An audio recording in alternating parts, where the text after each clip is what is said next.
Sounds very beautiful, Praveen. And what you might want to do is, when you can get one of those books made up, like a hardcover book of one of those, so you can get one of those. Telecom like masts of telecom masts in scenic situations. Yes.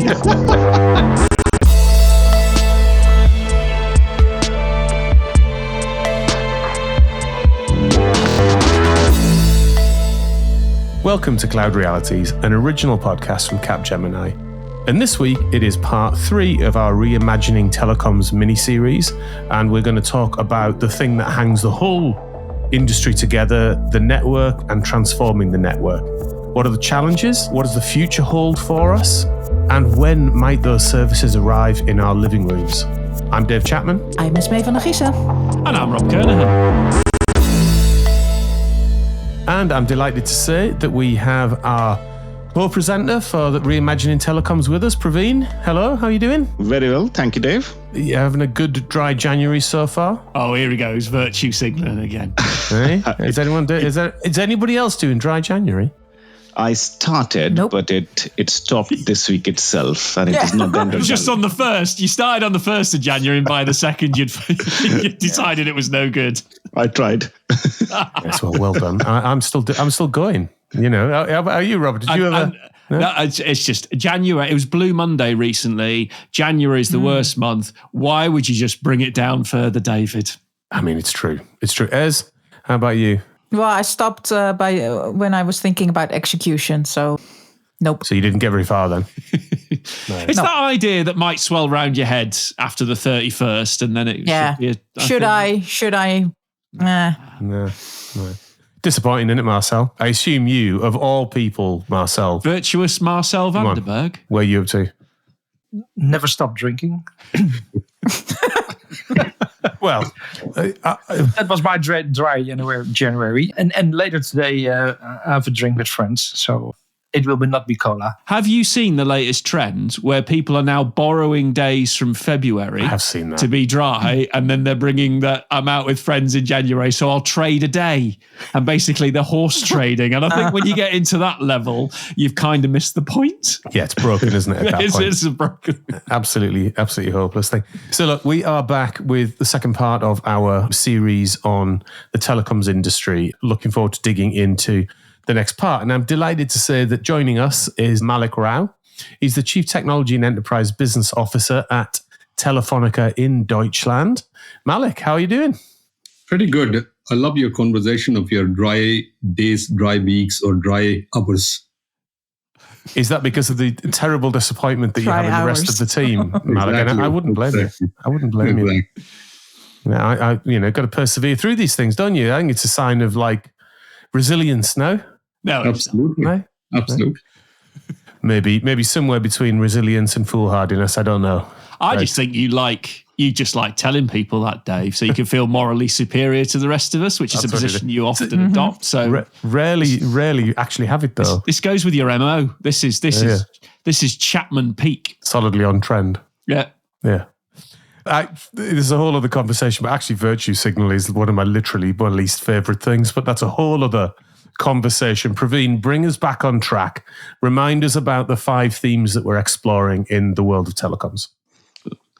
Sure, Dave. Let me start with the usual drill, a quick recap of Reimagining the Telecom Industry podcast series. As you started with, this is a 5-episode series that dives into the 5 key areas that need this reimagination by telcos. So far, we have explored simplification and regulation. Today, we will discuss network transformation, and then data and AI and growth are lined up for the episodes ahead. So today's focus, network transformation. It is at the heart of every telco, and it impacts all of us, right? And this is because, telecom networks are the backbone of the digital economy and a fundamental element of the critical national infrastructure. Its coverage is crucial for promoting digital inclusion and leveling the playing field, ensuring everyone has equal access to technology. Its performance is key to driving productivity, enabling innovation, and enriching everyday digital experiences. And most importantly, its resilience is vital for maintaining economic stability, safeguarding critical services, and ensuring public safety. In fact, I couldn't be more delighted to have Mallik with us to explore this critical topic. Over to you, Dave. All right. Let's get going then with understanding the world of technology transformation in telco and just what a massive challenge it is. So, Mallik, can you just maybe start with, when we say network transformation, if you're talking about a network transformation for most organizations, that means some form of probably in-building wiring, maybe something to do with WAN or virtual WANs or something to do with the cloud. Very different ball game in the world of telco. Yeah, absolutely. In the world of telco, definitely. I mean, if you take any transformation in telco, unless you touch the core of the telco business, right, you can't scale the edges. Right. Because we are a industry particularly depending on scale. Every country we operate, if you don't have a scale, you can't do anything in the telco. So, I mean, I'm a strong believer that because transformation is also a term which is used or even abused in a lot of senses, right? When we started off transformation word, we said, guys, let's try to use this word itself with a very specific, don't use it as a loose phase of transformation, because everything, you touch everybody, right from my security when you're coming inside the building, to technology, to finance, to legal, everybody says I'm running transformation. So, and that is why 80% of transformation do fail, because we really don't define what do you mean by transformation. It's generally entered into without thinking holistically enough, in my mind, and also people generally lowball the business cases and highball the scope. So you end up in a situation where you're trying to do too much for too little and you haven't really aligned around what you're actually trying to do. Is that something that you see more broadly in your industry then? Because some of, the legacy challenges are huge. The actual technology implementations are on a vast scale. But do you see the same sort of root cause issues of transformation then? Absolutely. I see it every day in, day out in our industry. Right. And that's the reason I say in telcos, we are very good in adapting, but very bad in disrupting. Disrupting means you need to have a discontinuity. Yeah. Right? So that's how I feel it. And I know for us in technology, this is my 7th country of operation. When I see in different countries, different cultures, different contexts plays a significant role than the content itself. And a lot of us possibly put too much work around the content but miss the context of the setting in terms of people, culture, the business. And that's where I guess in a lot of times we do miss some of these major transformations by, I don't say by meters, by kilometers possibly. Yeah, I very much recognize that, particularly the over-indexing towards the technology aspect of it, because it feels robust and easy to get your arms around, and you're swapping boxes out and commercial contracts, the mind shift aspect of it, the cultural aspect of it, and the human aspect of it are often left to the side or an afterthought. It's very easy to be transactional with technology, isn't it? You buy it, you configure it, you press go, it does something. Yeah, it might not be what you expected, but it does do what you tell it to do if you configure it correctly.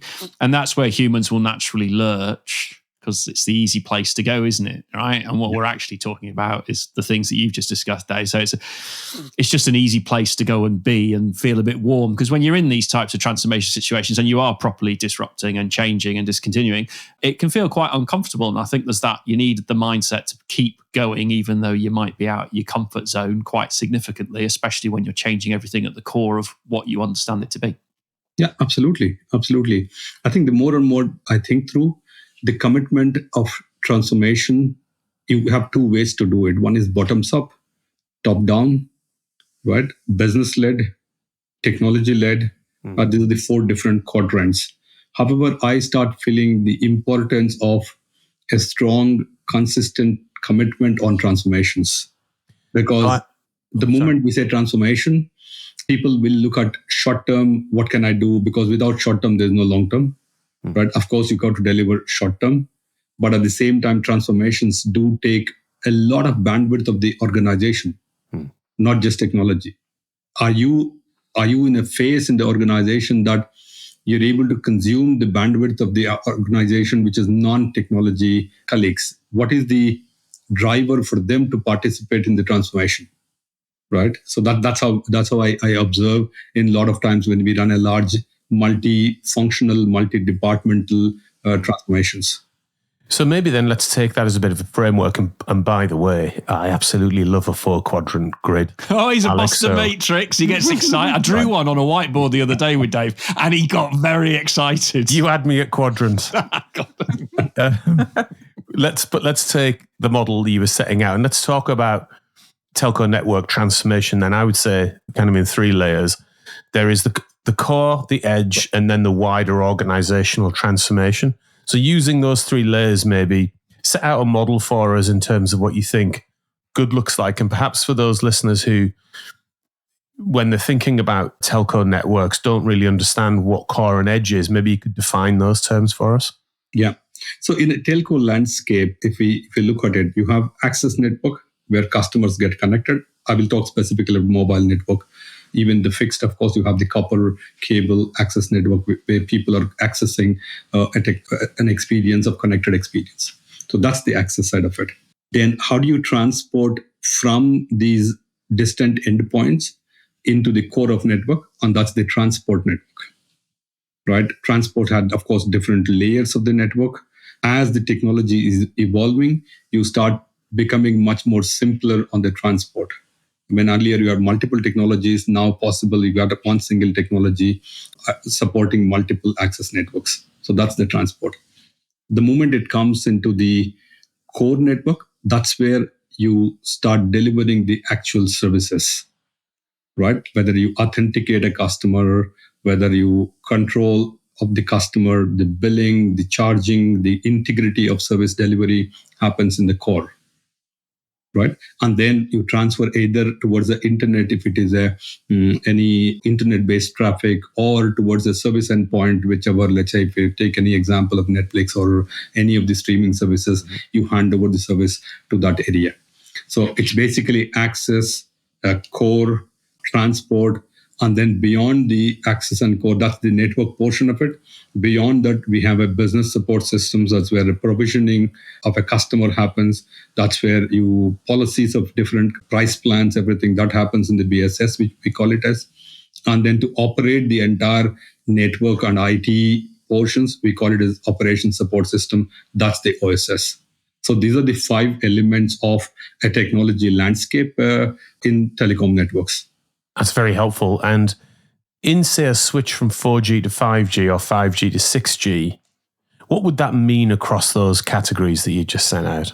Yeah, I think the biggest change of any of G, first of all, is spectrum. What spectrum are you able to access? And spectrum anyway is licensed. Spectrum is auctioned most of the places, right? There's a different mechanism of allocating spectrum to people like us. So that is essential portion of commodity or essential portion of, for us to deliver a service. So that's number one. So once you have a spectrum, different technologies, like for example, 5G or 4G. 4G has been traditionally been deployed with 20 megahertz of spectrum. 5G is deployed with at least 100 megahertz of spectrum. God, does it feel like it some days, I have to say. Exactly. The more and more bandwidth you throw, the better experience for the customer. Right. And that's where we say, in 4G, we used to call it as megabits per second.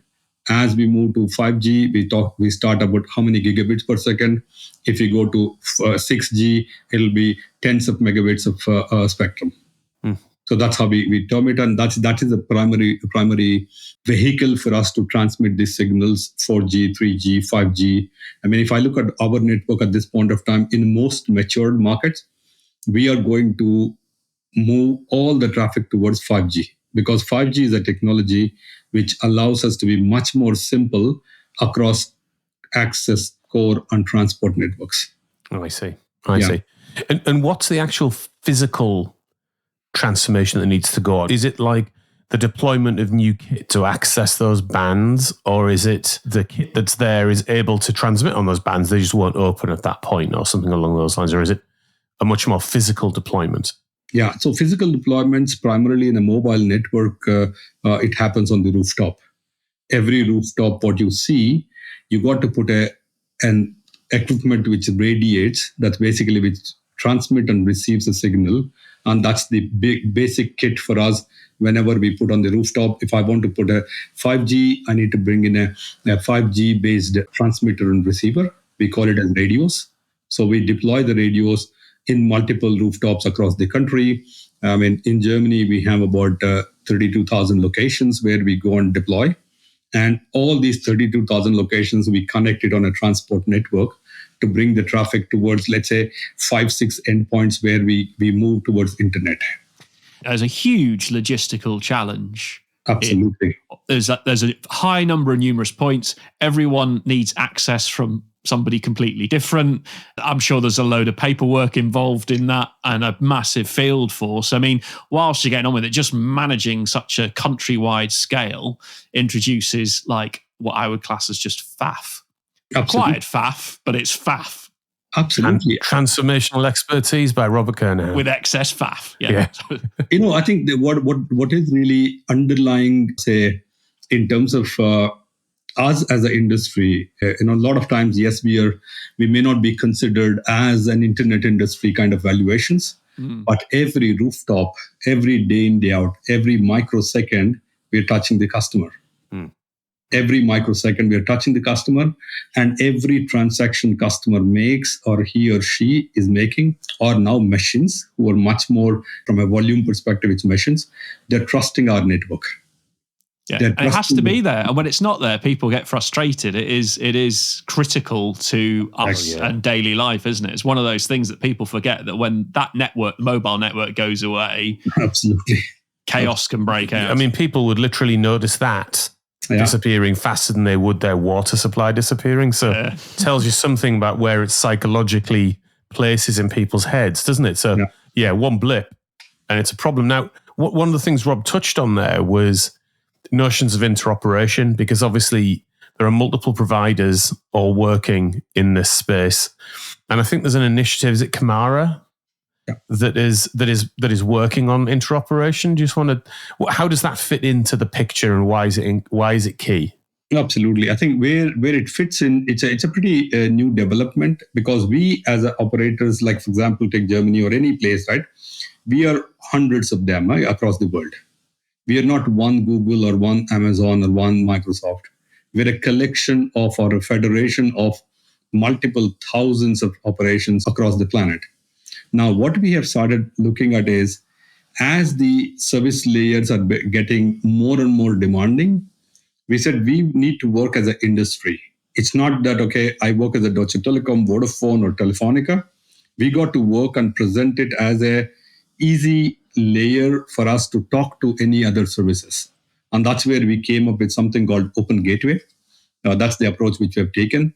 And Open Gateway is defined with the standards APIs using Camara. So Camara is a standard, and based on Camara, we write our code for an application developer not to really understand telecom. Without understanding telecom, people can write a single line of code and they can interact our telecom world, which was not the case earlier. If somebody wants to touch telecom, because we are kind of a walled garden, because we need to really assure that there is a security, sovereignty is respected, because people are trusting us. So we were a kind of networks which are essentially a kind of walled garden.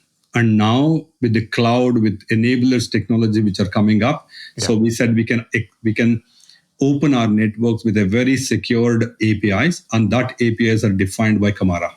And that I know when roaming first came around and you might go to a different country, there was a huge amounts of complexity in configuring that. It sounds like this will just make that network interoperation maybe in country and when you go to another country an awful lot easier and more reliable. Is that Absolutely. Camara enables, you can write the same line of code in any part of the world. You can touch the telecom networks. Okay. That's the adoption which we are expected to start picking up pretty much. We have roughly about 60-70 operators have already signed up as a part of the GSMA Open Gateway initiative, and more operators will come on, and that's where any application developer sitting anywhere in the world should be able to talk to telecom networks across the globe. So how as a user or a consumer will I feel that developmental architectural difference? How will it show up to me as a typical network user? There was one example which I can give you. As a consumer today, let's say you're consuming a service, you're consuming a payment as a service from a PayPal or anybody. Yeah. What happens is there is definitely a lot of fraud, cybersecurity incidents which are happening in the market. Now, if I'm able to authenticate, even as a consumer, say, okay, you have gone to a point of sale, you are basically paying that transaction. If I can link the location and the payments incident at that point of time or payment transaction at that point of time, your susceptibility to fraud is narrowed down to a very, very much. Because today, because of the digital payments, possibly you are paying here and your transaction could also happen in some other country. But at that point of time, if I know exactly this is the location, I am consuming a service, I am paying a service, and that could, if I just authenticate both of these two things, then you can prevent the fraud across the world. Now look at credit card fraud, right? You're swiping a card in Germany, possibly that the information could have been available in some other country where people, I mean, you look at the credit card fraud which you have today. Because you're unable to do real-time checking, is the location and the transaction, is it authenticated or not? Yeah, I see. So that's one of the use case which you say you can look at location and the point of the transaction timestamp, and the company which is providing this service is able to assure, okay, I have this user at this point of time in this place, I have it. Because otherwise you can do in multiple transactions in a city. Yeah, one movement on one side of the city, other movement on the other side of the city. By the time you come to know today, if you don't have a location, if these payment or any service company would want to have that kind of exposure to limit the exposure, you could work through Kamara and assure these services. So fraud prevention, leakage of credentials. I mean, these things could be big. Very good. And the other theme that you mentioned in some of the transformational conversation earlier was the cloud itself. So clearly the cloud has had meaningful impacts on most industries, and you would think an industry that is so network and physical heavy would have a good lean on the cloud. How does the cloud come into the picture, and how does it change strategy? Yeah, absolutely. I think it's a very good question.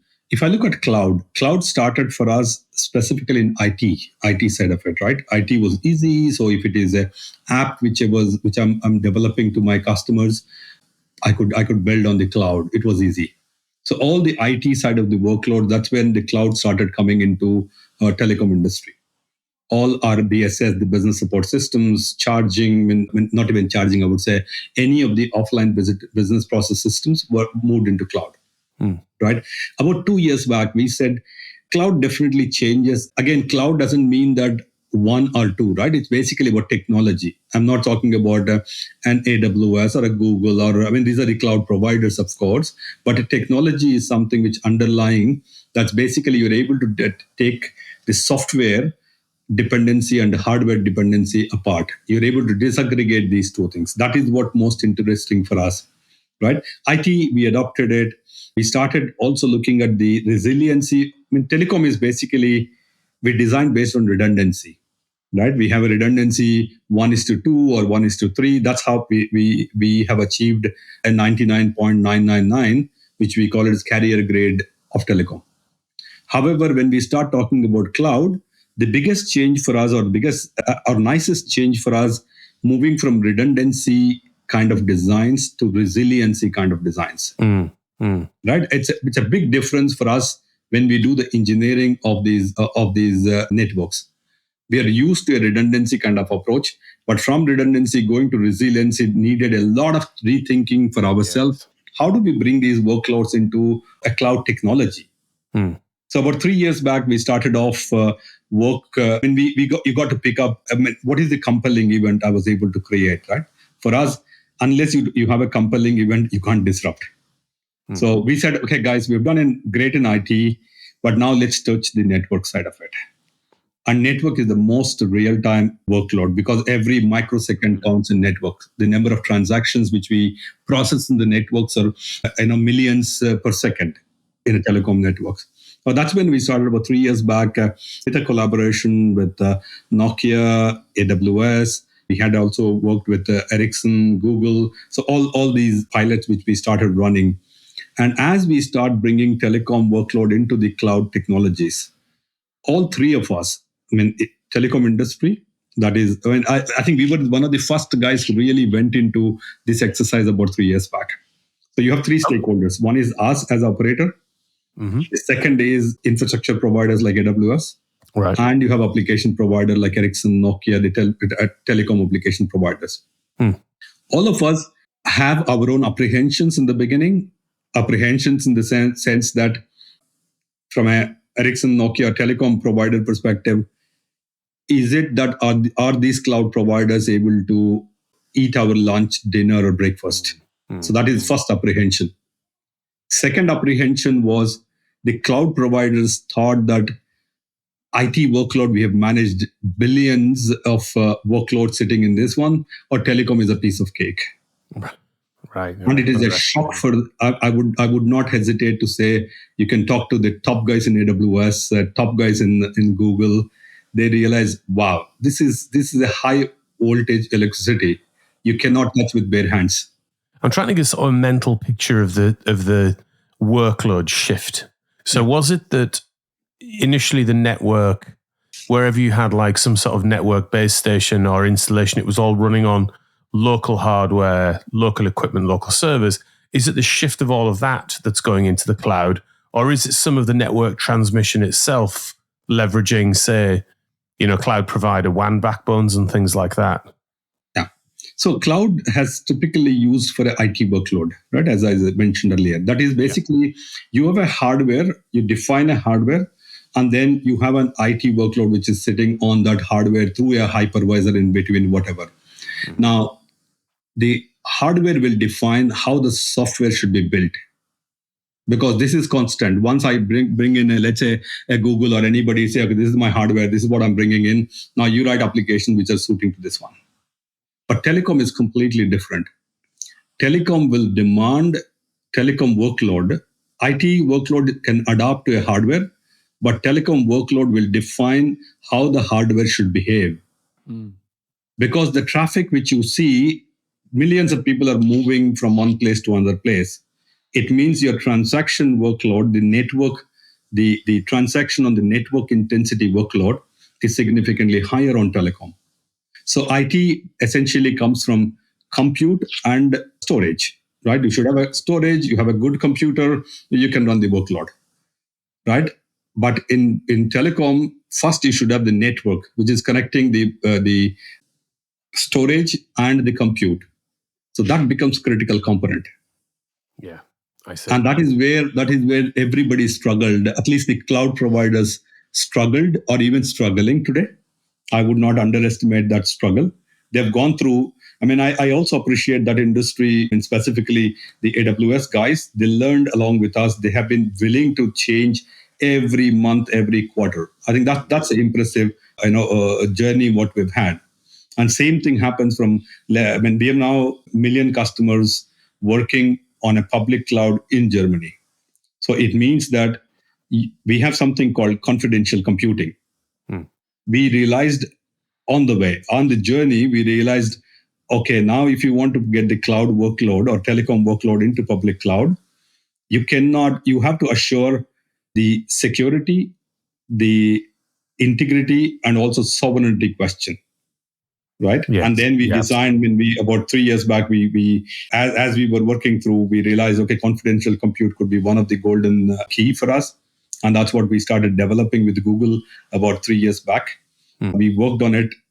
What is confidential computing means that when a data is in rest, when a data is in motion, or when a data is in transit. So all of it is encrypted, and the encryption keys are sitting with me as an owner of that particular service. So that's the confidential computing. Yeah, so Mallik, network uses huge amount of energy, right? How network transformation, you think, can enable sustainability? I think, Praveen, for me, the biggest learning is, I keep saying in my own mind, in my own people, you need a compelling event for you to really transform. For example, for me, on energy side of it, I mean, we have been incrementally doing a good job in terms of consumption. That is a gigabit per watt, right? How many gigabits we're generating per watt. But the Ukraine war really opened our eyes that we cannot think linear, right? When this happened, the energy cost in Germany has gone up by close to 50 to 60 times the normal purchase of energy what we had. And that created a compelling event for us to really relook at the whole way we design, deploy, and also optimize our networks, right? Because that's really was a compelling event for us. We used AI significantly in that area, energy management. We do spend roughly about 220 million euros just the energy consumption in our network. And we had an exposure roughly about 75 million euros just because of one event which happened. And that forced us to really disrupt our thinking in terms of going into how do you use AI to go and not just reduce the consumption, but also the way we design the frequency plans. We used to launch frequency plans, let's say, every 1 month. Now we launch frequency plans every day. And that really optimizes the energy. And the outcome of that triggering event is roughly 14% energy reduction, which we were able to achieve. Right. And so you should have a compelling event, right? Sustainability is a great word, but at the same time, if you don't have a compelling event, if you don't have a sense of urgency, nothing moves. And for me, that was a big eye-opener about 2 years back. And that we keep on looking at optimizing ourselves in terms of going, because operational cost and cost is on one side, because we are sitting on the rooftop, the responsibility of CO2 emissions. And that's where we have accelerated in terms of carbon neutrality at a global level at Telefonica. Taking a step back and taking a macro view, telecom is a very CapEx intensive industry, and there is a huge amount of money that has been spent in upgrading the network, 5G, full fiber, and so on. But growth has been elusive for the sector. Any perspective on why? Because if you really look at the return on investment on that huge CapEx investment, it has not been the best. Yeah. Keen to get your views. I think it's true. It's true because we were unable to claim the value chain beyond connectivity, right? And that's a big challenge. From a consumer perspective, I think it's a little challenging. But as you see all the telcos in the last couple of years, the focus on enterprise solutions, the focus on B2B side of it, with 5G coming in now, we see that the growth element will happen in the enterprise side. Consumer will continue to grow, which is organically, it could be 3, 4, 5%, depending on the market. A matured market will grow at that kind of rate. But enterprise is the area where it grows. And that is where, as we decomplify or as we simplify our networks, that's where I say all of us are moving towards 5G. Because we were spending enormous amount of time in managing 2G, 3G, 4G, 5G. So it's an industry where we were spending enormous amount of time. And cloud is one of the reasons also for us to get attracted. Essentially, I don't need to spend time in building the infrastructure. Rather, I will build services on top of the infrastructure which is available. And that's where I see it in the next couple of years, right? Again, if you see telcos, right, Praveen, I mean, you have US telcos, you have Far East telcos, you have European telcos. I think Europe is definitely in a bad shape in terms of even telcos is concerned, because it is not one European telcos, right? We are hundreds of us, hundreds, literally. And that has prevented us to bring the scale. And as I originally said, telecom is about scale business. We have subscale in every country. Every country of 5 operators, rather 3 or 4 networks, multiple of operators. That's a challenge which we face. I hope the new Draghi report really helps us, and Europe really says, yeah, we need to have a decent competition, of course, right? I would not hesitate in saying without competition, you can never create innovation. You need competition, but you need a healthy competition in Europe. Well, I was going to, maybe that's a great way to bridge into perhaps bringing the conversation today to a bit of a close for now. I was going to talk about the challenges ahead, and you sort of got onto it a little bit anyway, but when you look out the next 5 years, you've got interoperability challenges, you've got a constant rate of innovation, You've got 6G coming along. You've got legacy to deal with. What do the next 6 years look like for you? Is it in your head, well, actually, that's what the last 5 years have felt like? Or are you feeling a sense of acceleration and an increasing challenge, particularly when you bring in some of the growth challenges that Praveen's been talking about? I think we see a much more positive momentum, honestly, because if I look back 5 years versus what is coming 5 years, right? It is right time for us to have a right technology. For example, let's say if I take back 4G, right, 15 years back, the technology was there, but devices were not. So it's a bit of 5-year lag. If you take 5G, original 5G, which we launched in the markets roughly about 6 years back, device penetration was not there. There was no customers who were having the devices. But right now, as I see, device ecosystem is moving fast. It is catching up to technology. Let's say if you extrapolate 5G standalone, and that's a technology which we are betting because it's a completely IP-based, very simple technology. It doesn't have super complexity like what was 3G, what was 4G. Fortunately, at this point of time, at least 30 to 40% of devices which are there in the market are already capable of 5G standalone. So this has never happened in the last 5 years, right? If you look forward, maybe in another 6 years with 6G, if we talk about it, I think the device ecosystem will catch up much faster than in 4G or even 5G. So the devices, it's basically consumption. I mean, consumption points of devices, whether you're with people, whether you're in the industries, right? Things, Internet of Things. As the device ecosystem develops, then the networks are also developing. Earlier, the case was every time it's at least 5 years. You have the network ready, but no devices. But today that is changing, number one. Second thing is, there is a lot of realization that post-COVID world, telecoms gets a little bit of much more respectable position because everybody realizes this is a critical service. You can have your electricity go off for 1 hour or 2 hours, depending on the location what you live. Your water, your tap can stop for 1 hour, but telecoms, you cannot stop it for even a second. I think people start realizing it. If you look at any customer, you ask them, okay, what if an economic downturn which is there, which one do you want to leave? The last will be the mobile or connectivity, the last. I think importance, people do realize the importance. And second, also people start realizing that, okay, it can add a value. People trust. I mean, when we do the survey with the enterprise side of it, at least 60 to 70% of the SMEs says they trust telecommunication provider than rest of the industries, right? I think that is where I see a much more positive outlook. But specifically Europe, if we don't really get together in terms of using the opportunity of Draghi report and the current geopolitics, right? I think consolidation, bringing a bigger scale, helps us to manage the cost side of it. Because the more scale you have, the better you can manage the cost. You can procure in a better way, you can deploy in a better way, you can optimize in a better way, right? And then you have from a market perspective, you can start putting money on AI, putting investments, because this is an investment game. If you don't invest in telecom, I mean, you can't. If you don't invest on services, you can't really make any difference.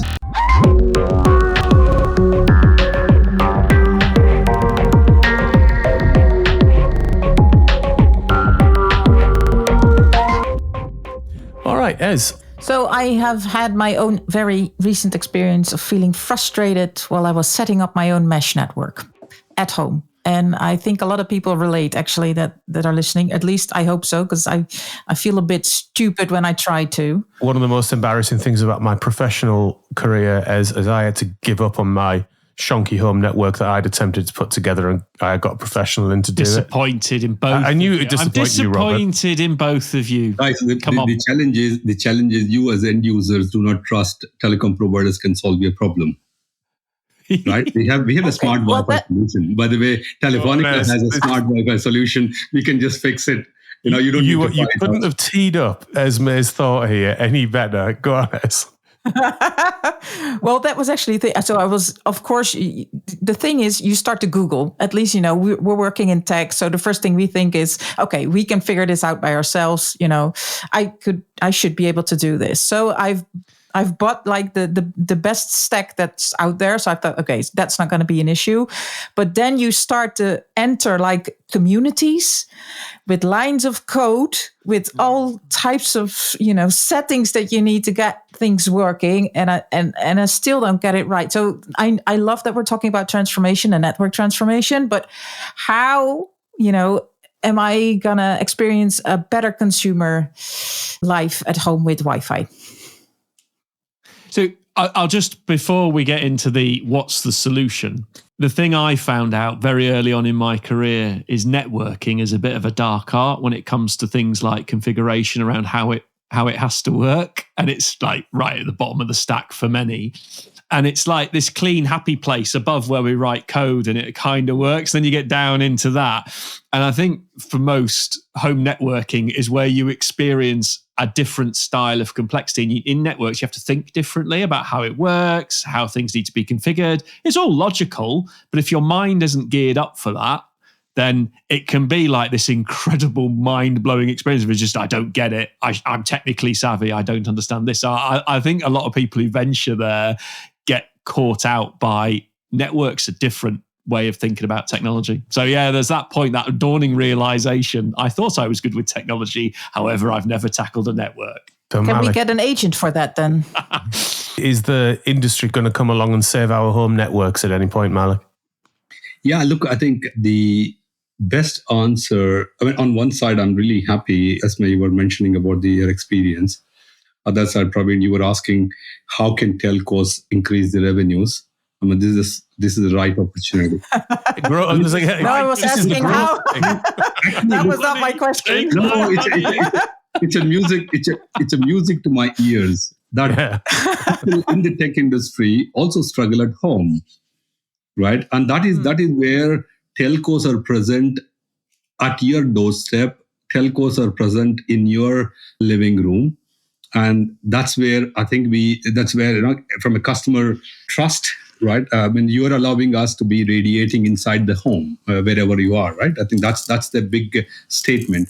And that's where we start seeing it. We call it as a home network, right? Because it is extremely difficult. Today, if I look at it, every household has roughly about, on an average, 25 to 30 devices connected. And that's where we come and say, okay, you can do a smart home. Gadgets are different, but just connections, 30, 1:30, one home to 30. Yeah. And that's where we have this home solution. That's where I see the opportunity for telcos to climb the value chain and deliver a value, not just the connectivity. And that's the opportunity. We see it as it coming. We have, wherever we have converged operations, a significant portion of the incremental revenues are coming from these problems we are able to solve. Because you have to be problem solving, not just providing connectivity. And it's definitely needed because, I know a little bit about. I always get the phone call, that dreaded. I have a T-shirt that says, "No, I will not fix your computer." I need one that says, "No, I will not fix your network either."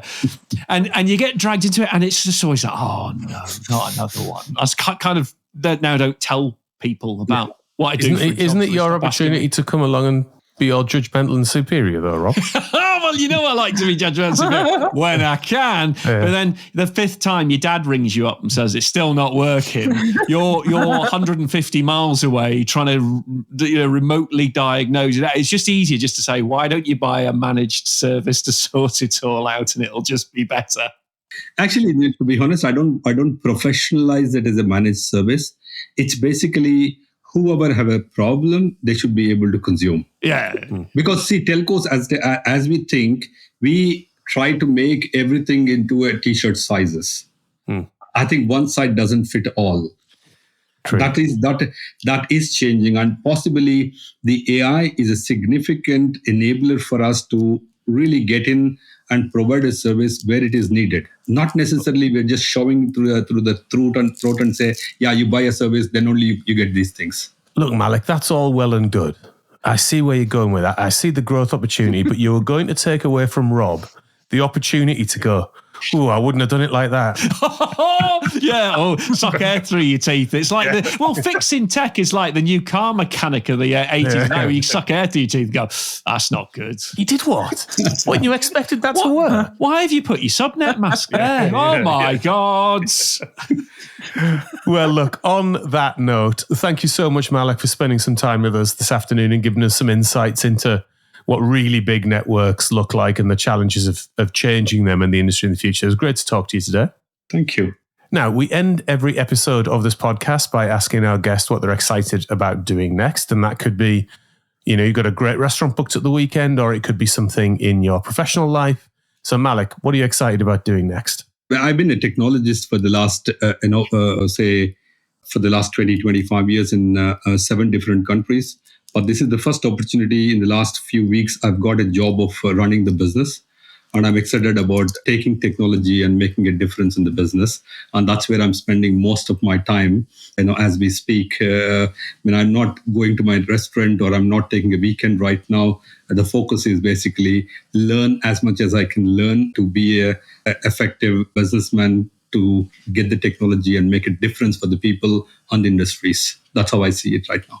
We wish you all the very best in that. New year, new role. It's a nice confluence of things, that, isn't it? And it is an exciting thing to look forward to.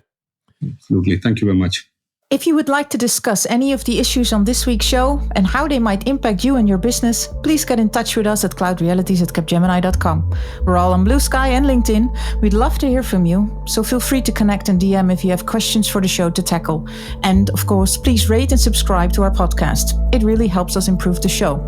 A huge thanks to Mallik, Praveen, our sound and editing wizards Ben and Louie, our producer Marcel, and of course to all our listeners. See you in another reality next week.